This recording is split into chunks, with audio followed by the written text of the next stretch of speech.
Salve você que nos acompanha aqui pela TV 61. Começamos mais um bate-papo com Hélio e Dolly, sexta-feira de cinzas, pós-carnaval. Hélio, como é que foi o carnaval? Tudo bem aí? Tudo bem, Negrão?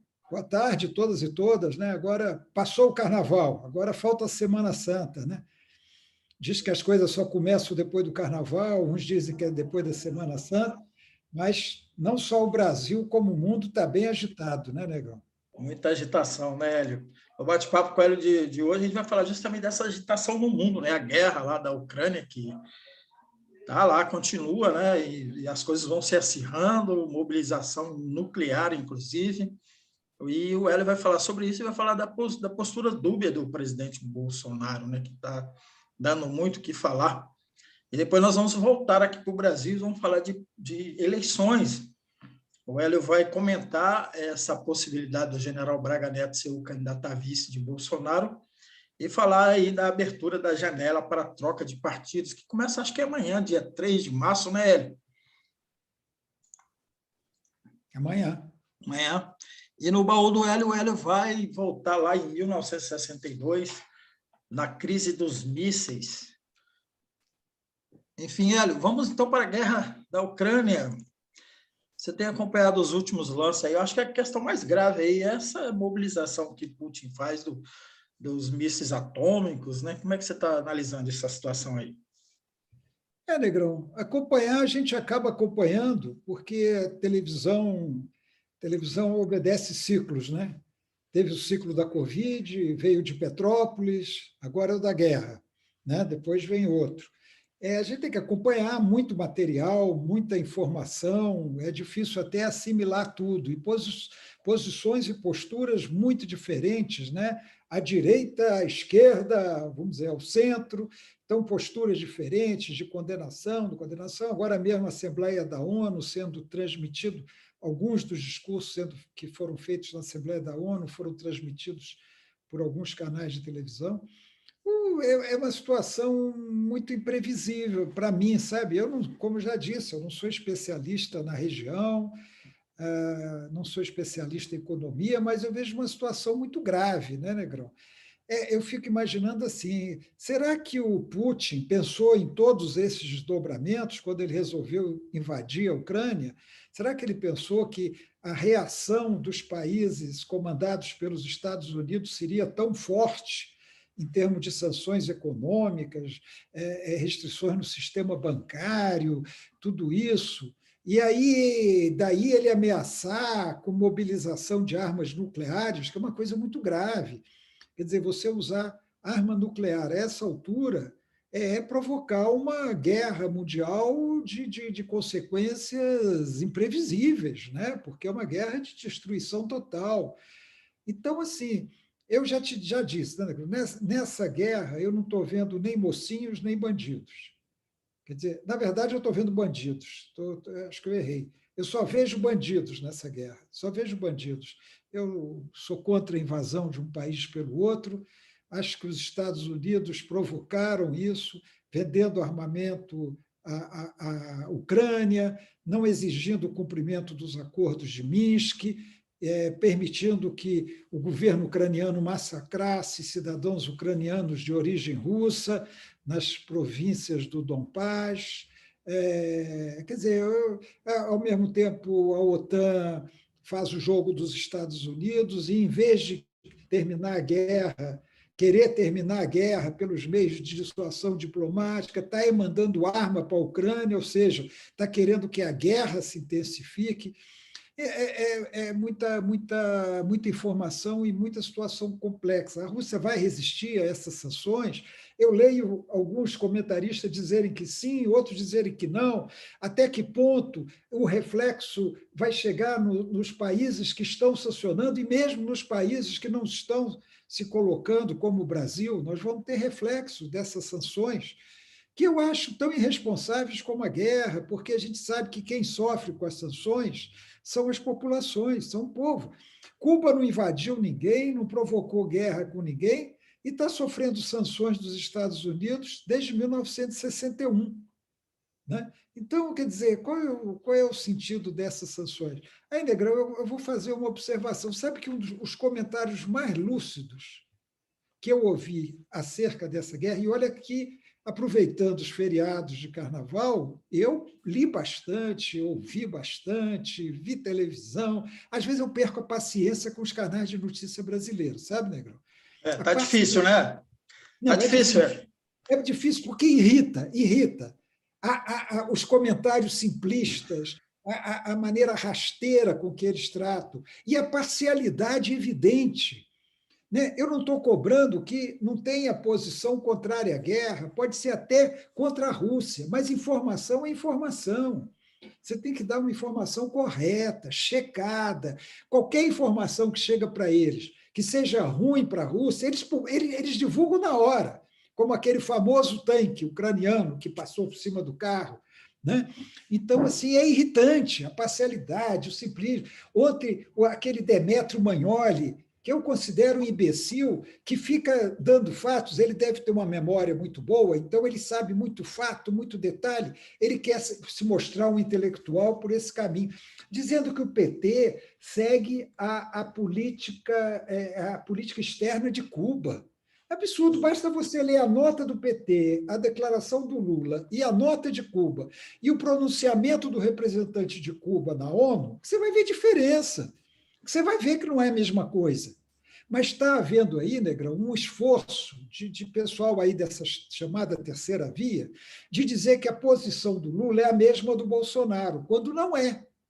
Não é a mesma posição. A gente pode falar disso, mas eu estava falando, Negrão, um dos comentários mais sensatos e de uma pessoa que você vê que conhece foi o de um general português, um general da reserva de Portugal, Olha, Raul Cunha. Eu fui atrás do currículo dele, sabe, Negrão? O cara tem autoridade para falar. Ele já teve na guerra da Iugoslávia, ele já teve em organismos da ONU, da OTAN, já teve na OTAN, ele já teve com as Forças Armadas Portuguesas em diversos países, em missões em diversos países. A Iugoslávia, assim, é o que chama mais atenção. Ele teve em Kosovo, que é aquela província que se tornou independente da Sérvia, que nós falamos aqui no programa, e ele tem carreira militar forte, não é desses generais que ficam no gabinete a vida inteira, não. Ele deu uma entrevista à televisão portuguesa, Negrão, e que ele fala algumas coisas, eu vou resumir aqui, algumas coisas com as quais eu concordo perfeitamente, e é o contrário do que a gente está vendo aqui. Nós estamos vendo as emissoras de televisão exaltando a resistência ucraniana, estão resistindo, estão se armando com Molotov, vão resistir às tropas russas. O que ele fala? Armar os civis ucranianos que não têm treinamento militar é mandá-los à morte. É mandá-los à morte.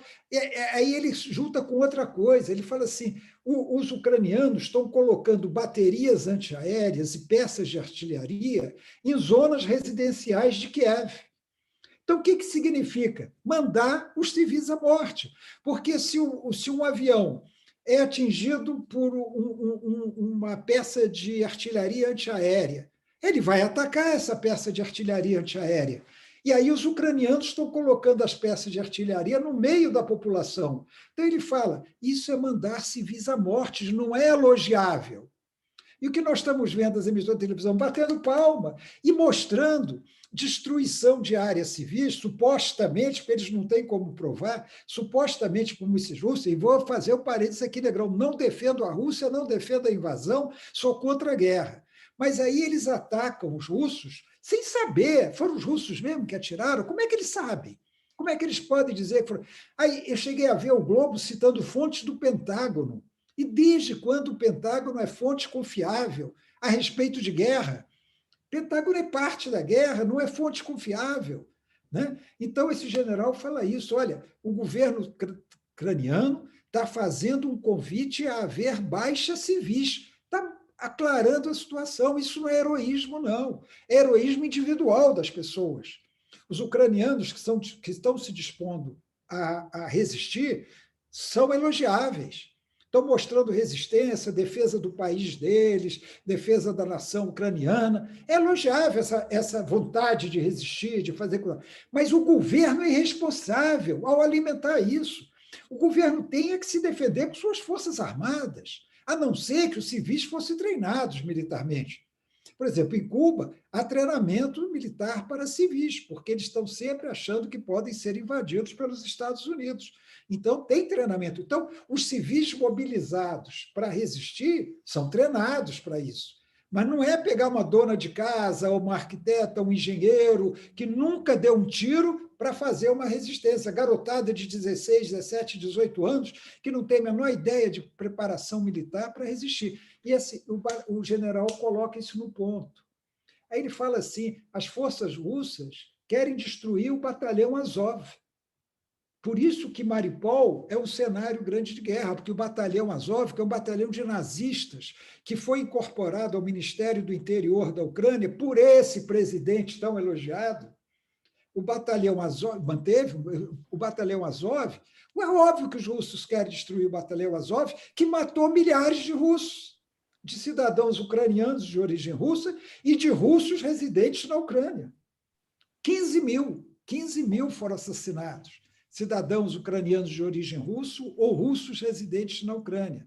Então, ele fala, aí ele fala o fulcro da questão. Ele falou assim, olha, nós, e ele assume, nós ocidentais, nós da OTAN, provocamos essa guerra. Nós incentivamos essa guerra. Nós incentivamos o governo ucraniano a que essa guerra existisse. Disse assim, os Estados Unidos vendeu 600 milhões de dólares em armas para a Ucrânia, quando o esforço deveria ser o contrário. Deveria ser desarmar a Ucrânia.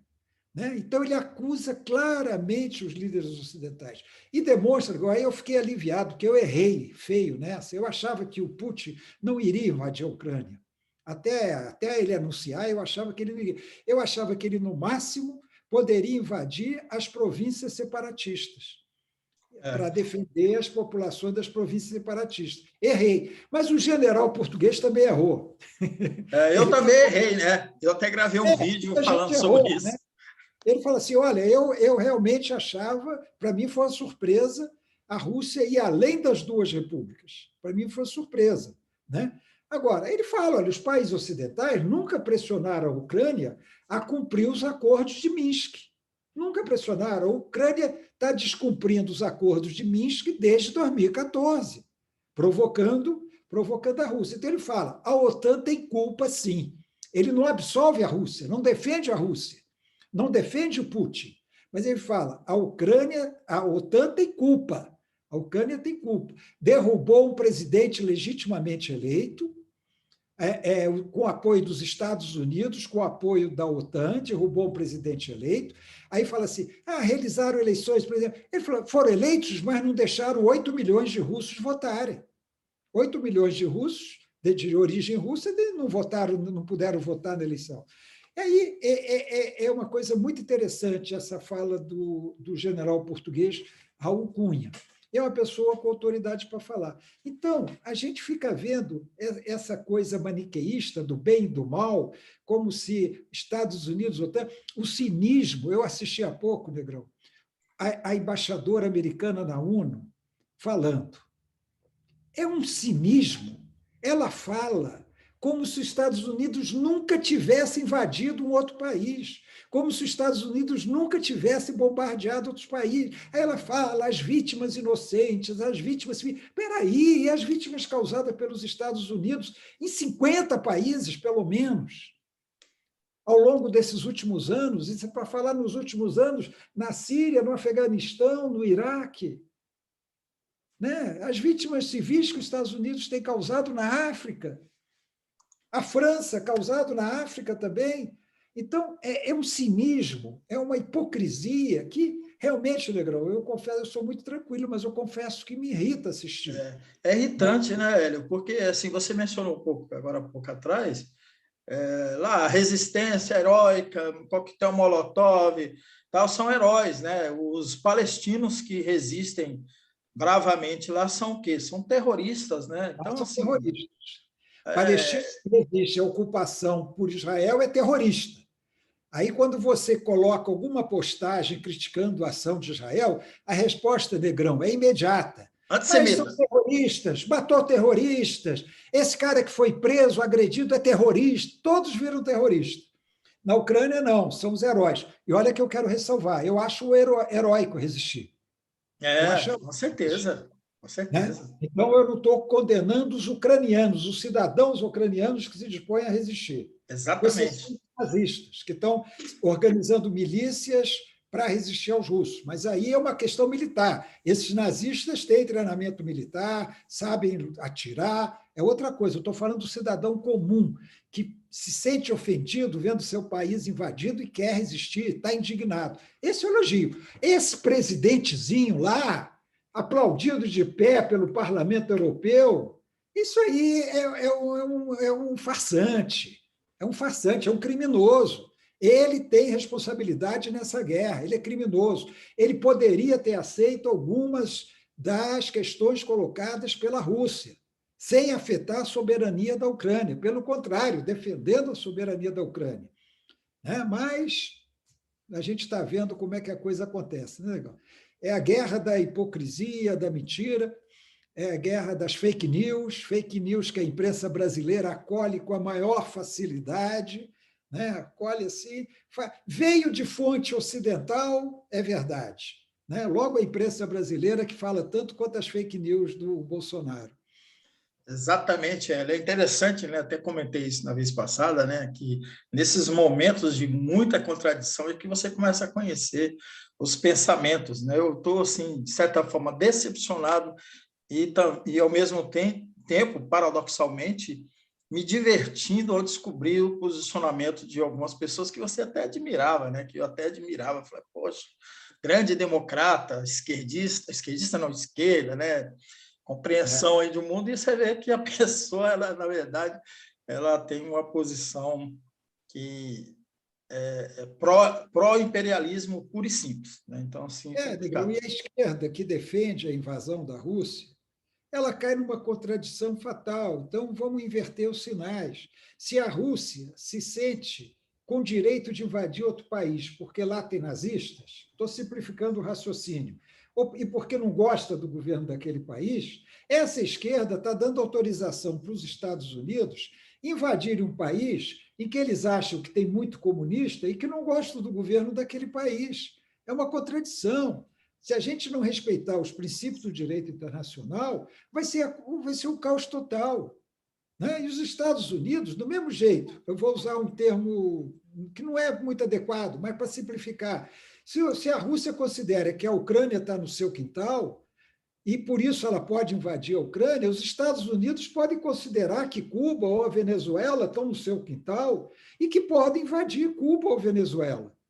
Se você está legitimando esse tipo de procedimento. É triste ver a esquerda. Agora mesmo eu entrei numa polêmicazinha pequena, Negrão, o cara comparando a guerra no Saara Ocidental, em que o povo sarauí está defendendo o seu território ocupado, como os palestinos, está defendendo o seu território. Não atacou, não invadiu nenhum país. Não invadiu ninguém, está defendendo o seu território contra o invasor, que é o Marrocos. Aí o cara compara, ironizando, olha, esses pacifistas também são contra a guerra do Saara, tal. Então, assim, eu respeito os pacificações, a luta é inevitável, como no caso do Saara, como no caso dos palestinos, que têm suas terras ocupadas. Mas eu sou contra a guerra de conquista, a guerra de invasão. Muito bom, vamos voltar aqui para o Brasil, Hélio Dolly. Vamos falar de eleição, né? A gente está aí já entrando na abertura da janela para troca de partidos. Queria que você comentasse sobre isso e emendasse aí nessa possibilidade do general Braga Neto, o ministro da Defesa, ser o vice de Bolsonaro. Negrão, faz muito sentido. E, aliás, para ligar os dois assuntos, eu li que os militares no governo, incluindo o general Braga Neto, defenderam perante o Bolsonaro que ele apoiasse o Putin. Eu não sei se é verdade, eu li isso, que o general Braga Neto, Heleno, aquele outro lá, que eu sempre esqueço o nome, Ramos, que defenderam isso.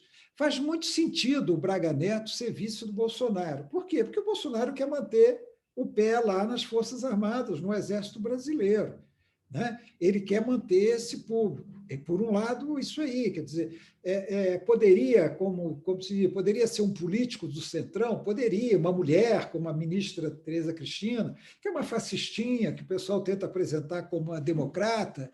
Essa ministra representa o agronegócio reacionário, a parte ruim do agronegócio. Poderia ser um evangélico, aquele bandido chamado Silas Malafaia está defendendo que seja um evangélico, mas o militar dá mais segurança para o Bolsonaro, né, Negrão? Porque, além dele manter Exatamente. um pé nas Forças Armadas, ele sabe que dificilmente vai sofrer um impeachment. E ele usa, eu já soube isso, ele usa o exemplo do Mourão. Ele fala assim: se o meu vice não fosse o Mourão, talvez o impeachment tivesse acontecido. Por quê? Porque os políticos não queriam colocar o Mourão no lugar do Bolsonaro, e a própria esquerda achava que trocar Bolsonaro por Mourão era o famoso 6 por meia dúzia.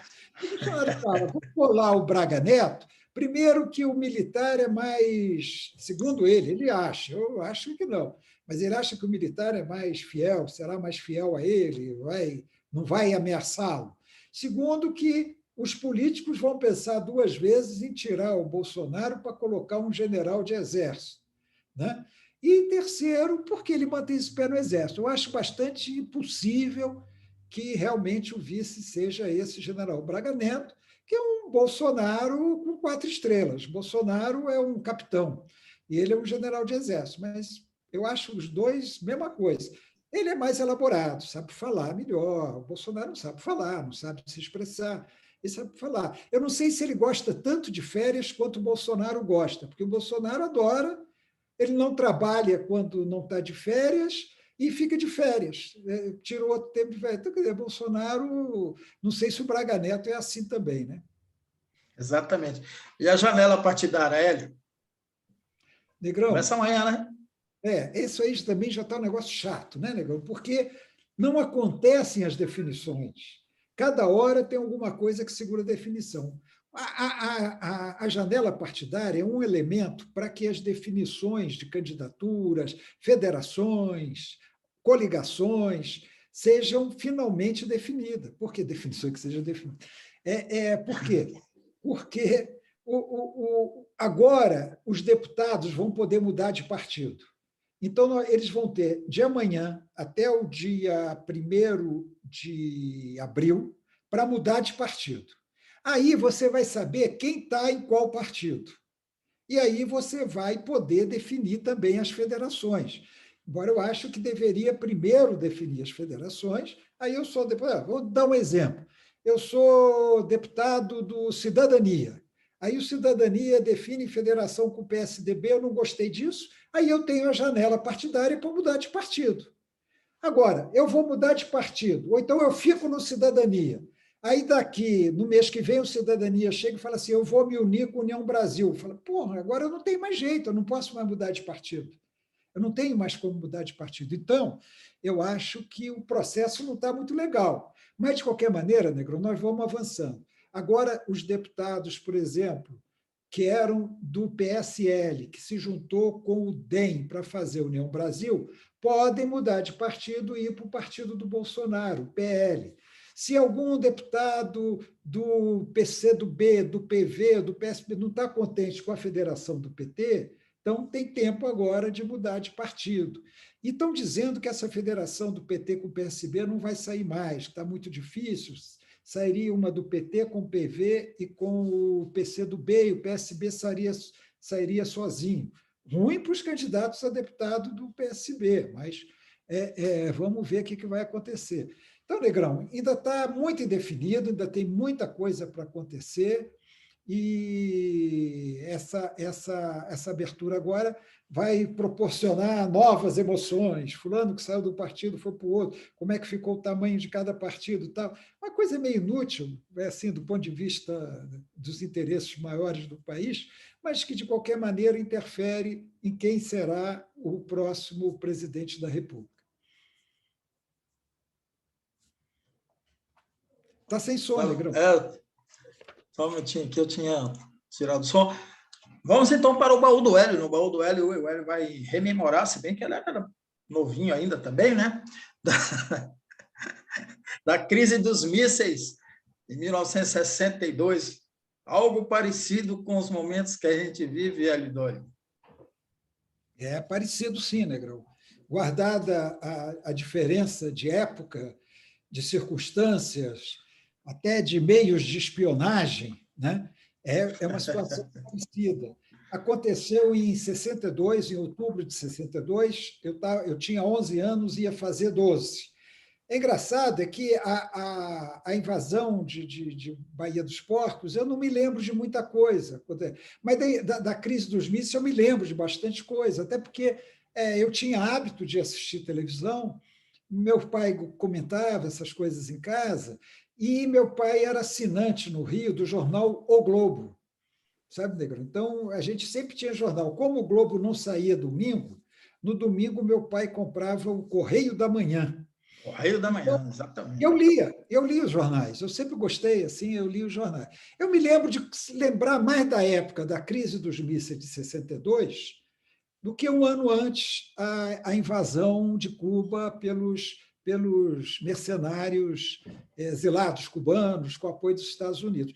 Mas um fato, como eu disse no outro programa, está ligado ao outro. O que aconteceu, Negrão, em outubro de 62? Temendo uma nova invasão, Cuba pediu à União Soviética, do qual era aliada, que instalasse mísseis nucleares em Cuba, ou seja, um poder dissuasivo. Para dissuadir os Estados Unidos de tentar uma nova invasão, haveria mísseis nucleares em Cuba. E a União Soviética providenciou a construção do local para o lançamento dos níveis, chamados silos, tal, e o envio de mísseis para Cuba. Só que, na época, você tinha os voos do U-2, U-2, voos a altíssima altura, voos de espionagem, que fotografavam, o avião ia passando e fotografando o território do país. Tem um fato célebre, um piloto americano que foi derrubado sobre a União Soviética, chamado Gary Powers, e que foi derrubado em cima da União Soviética. Então, um desses aviões U-2, sobrevoando Cuba, detectou que havia ali uma movimentação de mísseis, de uma área para montar mísseis nucleares. E, ao mesmo tempo, a Marinha dos Estados Unidos detectou uma elevada frequência de navios soviéticos em direção a Cuba. Então, esses dois fatores. Os Estados Unidos reagiram e decretaram um bloqueio naval a Cuba. Cercaram Cuba e abordavam os navios soviéticos em direção a Cuba. Se esses navios estivessem carregando mísseis nucleares, teriam que fazer meia volta, teriam que voltar. Então, isso aí, né, criou uma tensão mundial muito grande, porque você tinha ali um enfrentamento direto dos Estados Unidos com a União Soviética. Kennedy, presidente John Kennedy, e o Nikita Khrushchev, que era o dirigente maior presidente do Politburo, tal, o dirigente maior da União Soviética. E foi muita tensão, porque bloqueio naval, a União Soviética dizendo que ia romper o bloqueio, e os generais, sempre os generais, né, Negrão? Os generais americanos insuflando Kennedy a invadir Cuba. Isso tudo está comprovado historicamente hoje, passado o tempo. Eles insuflavam, o Estado-Maior do Pentágono queria invadir Cuba, que era uma ameaça aos Estados Unidos. Negrão, a distância entre o território cubano e o território americano é de 145 quilômetros. É menos do que daqui a Goiânia. É menos do que de Brasília a Goiânia. Verdade. Então, foi um movimento grande. E a coisa se acirrou, Negrão, quando Cuba derrubou um avião U-2 em final de outubro, e o piloto morreu, o piloto americano morreu. Aí ganhou, o negócio ganhou, isso aí foi em outubro, foi na segunda quinzena de outubro. Isso aí ganhou uma dimensão ainda maior. Até que o Khrushchev e o Kennedy chegaram a um acordo. Esse acordo, parte dele ficou secreta durante alguns anos. Qual era o acordo? O acordo era que a União Soviética retiraria os mísseis, não enviaria mais mísseis para Cuba, e, ao mesmo tempo, os Estados Unidos se comprometiam a não invadir Cuba. Nunca mais pensar em invadir Cuba. Isso, na verdade, está sendo cumprido até hoje. E os mísseis foram retirados.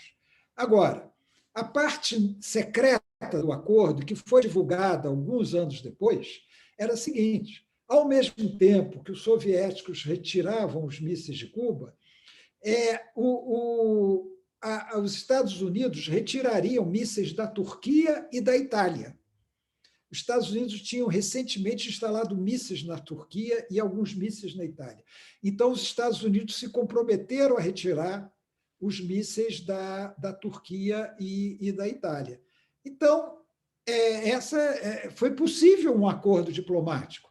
Inclusive, a partir dessa crise, Negrão, tem dois fatos, assim, só dois fatos que rapidamente eu quero citar. Um, foi a partir dessa crise que se criou uma instituição que os jovens hoje não têm ideia do que seja, mas que na época era muito importante, era o telefone vermelho.